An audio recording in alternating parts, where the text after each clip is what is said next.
Hello, thank you for joining with me. We are reading the Course Companions reading of day 67, chapter 4, The Ego's Struggle to Preserve Itself, section 2, The Devoted Teacher, paragraphs 1 through 13. And if you would like to join me in a prayer, Dear Father, I would like to pray that my will be united with yours, recognizing that your perfect love will correct my imperfect love. I pray that I may accept the atonement with conviction, recognizing its inestimable worth and my own divine worth as part of this identification with you. I pray my fear be replaced by an active sense of your love and your continual willingness to help me overcome the split or divided will which is responsible for my difficulty with this. I accept the divinity of the messages I have received and affirm my will in both accepting and acting upon the atonement principle. Lord, here I am. Section 2 of Chapter 4, page 152 in the Course Companion, complete and annotated edition, edited by Robert Perry. Emily Bennington is leading the Course Companion group, and you can find that on Facebook or just CourseCompanions.com. I think if you do a Google search, it comes right up. Section 2, The Devoted Teacher. We have spoken of many different human symptoms. Footnote 15.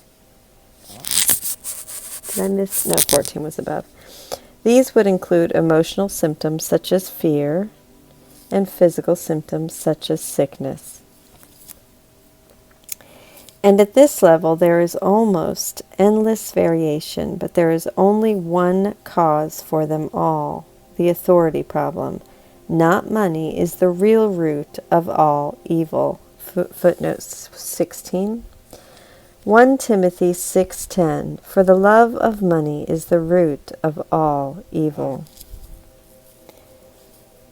Money is but one of its many reflections and is a reasonably representative example of the kind of thinking which stems from it. The idea of buying and selling implies precisely the kind of exchange that the spirit cannot understand at all, because its own supply is always abundant and all its demands are fully met. 17. This, of course, is a reference to the concept in economics of supply and demand, in which the price for selling something is a function of both how much demand there is, how much the product is desired by buyers, and how much supply there is, how much of the product the market can offer. Jesus' point is that this entire system makes no sense to the spirit, because the spirit has an ever-abundant supply, and thus has no real demand, since they all have been fully met. It has no need to buy or sell. Every symptom which the ego has made involves a contradiction in terms. This is because the mind is split between the ego and the spirit, so that whatever the ego makes is incomplete and contradictory. Consider for example, what a speechless professor means as a concept. 18, footnote, this originally referred to Bill, who at the time was an associate professor of medical psychology. His fear of public speaking therefore made him a speechless professor, an oxymoron that results from combining ego, speechless, and spirit, professing. Needless to say, not everyone has Bill's fear of speaking and teaching. For that reason, this section will not be entirely applicable to everyone. It literally means a non-professing professor or a non-speaking speaker. Untenable positions such as this are the result of the authority problem, which, because it accepts the one inconceivable thought as its premise, can only produce ideas which are inconceivable. Sometimes my lips are faster than my mind, so The term profess is used in the Bible, but in a somewhat different context. Footnote 19. For example, fight the good fight of faith, lay hold on eternal life, whereunto that thou art is also called. Okay, I'm going to start over. I chopped that up. For example, fight the good fight of faith, lay hold on eternal life, whereunto thou art also called, and hast professed a good profession before many witnesses. That's 1 Timothy 6:12. To profess is to identify with an idea and offer the idea to others to be their own. The idea does not lessen thereby, it becomes stronger. The teacher clarifies his own ideas and strengthens them by teaching them. Teacher and pupil, therapist and patient are all alike in the learning process. They are in the same order of learning, and unless they share their lessons, they will lack conviction. If a salesman must believe in the product he sells, how much more must a teacher believe in the ideas which he professes? But he needs another condition. He must also believe in the students to whom he offers his ideas. You could not be afraid to teach unless you still believe that interaction means loss and that learning means separation. You stand guard over your own ideas because you want to protect your thought system as it is, and learning means change. Change is always fearful to the separated because they cannot conceive of it as a change toward healing the separation. They always perceive it as a change toward further separation because separation was their first experience of change. Your fear of teaching is nothing but an example of your own intense separation anxiety. 20. Separation anxiety occurs when infants are anxious about being separated from their primary caregiver. It can also develop into a disorder in children and adults when anxiety over separation from home or significant others becomes excessive. Here it is framed as a universal anxiety about being separated from the primordial caregiver, God, which you have handled with the usual... your fear of teaching is nothing but an example of your own intense separation anxiety, which you have handled with the usual series of mixed defenses in the combined pattern of attack on truth and defense of error, which characterizes all ego thinking. You insist that if you allow no change to enter into your ego, your spirit will find peace. This profound confusion is possible only if one maintains that the same thought system can stand on two foundations. 21, footnote 21. This seems to mean that you believe you can have a single thought system that stands on two foundations, ego and spirit. Since it's all the same thought system, thoughts from one side could then transfer over to the other side. For example, you believe that if your ego can find peace through allowing no change into itself, this peace will transfer to your spirit. Yet, as the next paragraph makes clear, nothing from one side can reach the other side, for the two sides are fundamentally irreconcilable. I think I'm done with that. Let me just make sure. Yes. Nothing can reach the spirit from the ego, and nothing from the spirit can strengthen the ego or reduce the conflicts within it. The ego is a contradiction. Yourself and God's self are in opposition. 22. That's your small self, lowercase s. This means that the self you made, the ego, and the self God created, you, the Son of God, entirely contradict each other. They are opposed in origin, in will, and in outcome. They are fundamentally irreconcilable because the spirit cannot perceive and the ego cannot know. They are therefore not in communication and can never be in communication. Nevertheless, the ego can learn because its maker can be misguided, but cannot make the totally lifeless out of the life given. 23. In this sentence, the ego can learn because at this early point in the course, the term ego is still to some degree the Freudian ego. Later in the course, when the term ego refers strictly to the course's version of the ego, we are told that the ego does not really learn at all.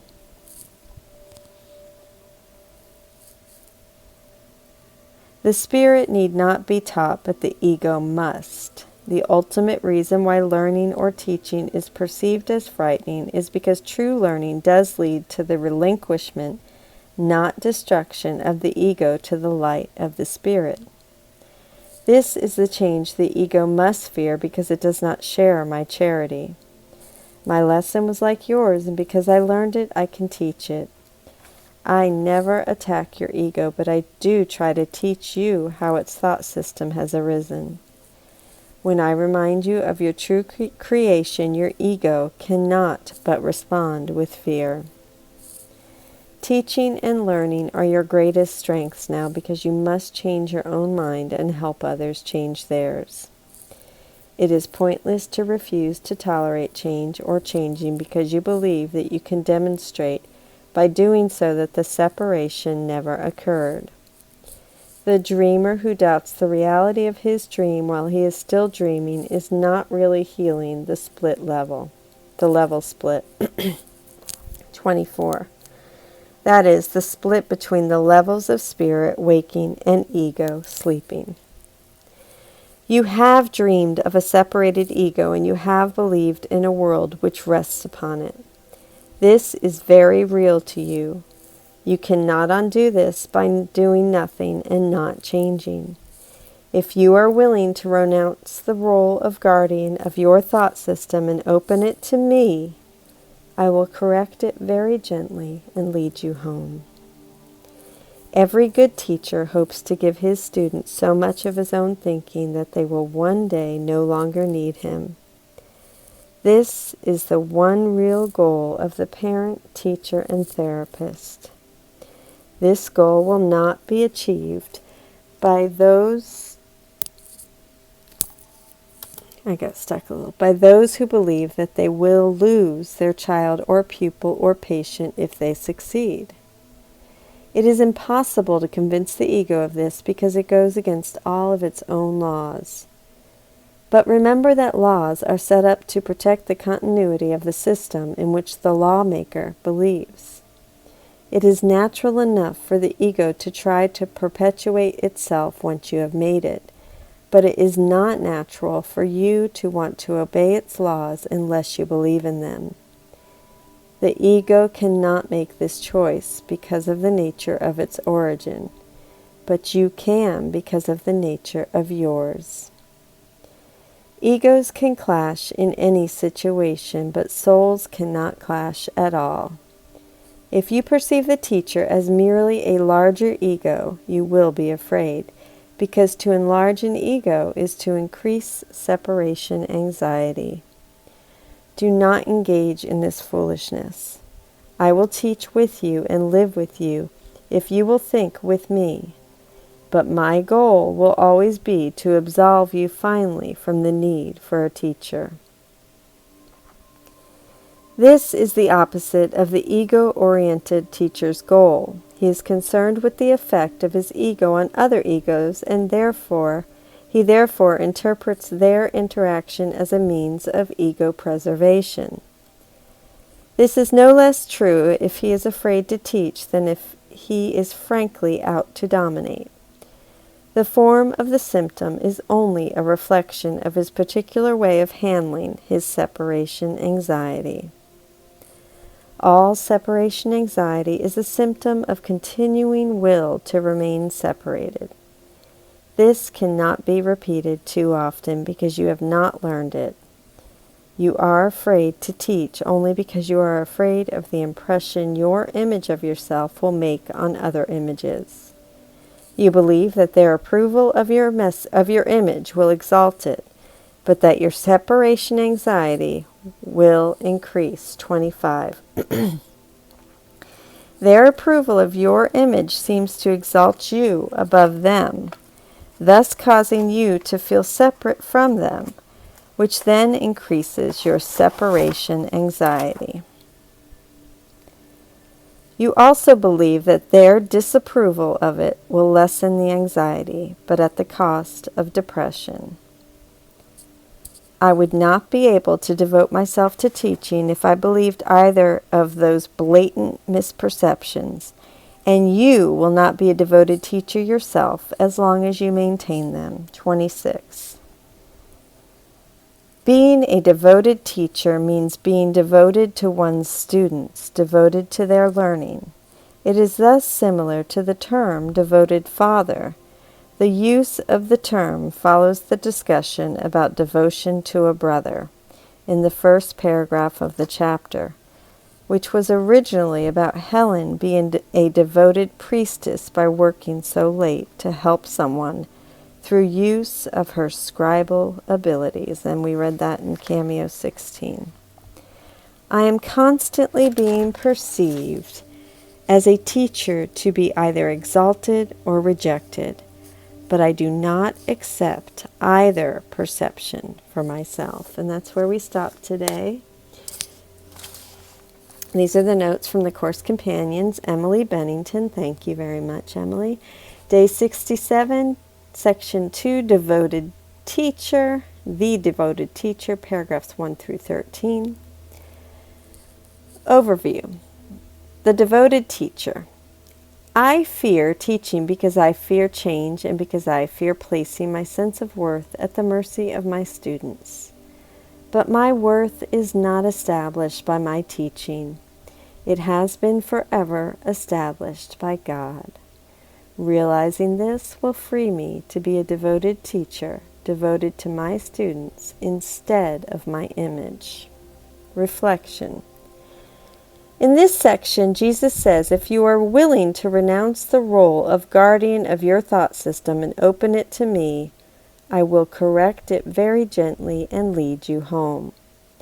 In what ways are you standing guard over your own ideas when it comes to how you perceive yourself and others? And how can you more willingly and proactively release these misperceptions and open your thought system to Jesus' correction?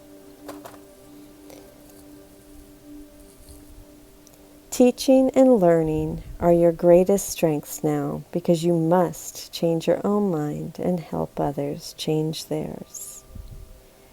And that's my purpose today. No matter what I have to do or what I'm doing, that's my purpose. Egos can clash in any situation, but souls cannot clash at all.